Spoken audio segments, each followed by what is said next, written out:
இன்னும் சிறிது காலத்தில் நீங்கள் என்னை காண மாட்டீர்கள். மீண்டும் சிறிது காலத்தில் என்னை காண்பீர்கள்.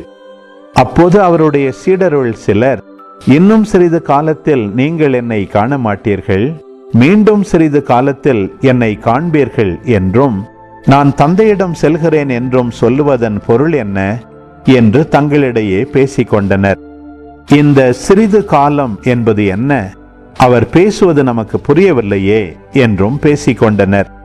அவர்கள் தம்மிடம் கேள்வி கேட்க விரும்புவதை அறிந்த இயேசு அவர்களிடம் கூறியது, இன்னும் சிறிது காலத்தில் நீங்கள் என்னை காண மாட்டீர்கள், மீண்டும் சிறிது காலத்தில் என்னை காண்பீர்கள் என்று நான் சொன்னதை பற்றி உங்களிடையே சிந்தித்துக் கொண்டிருக்கிறீர்கள்.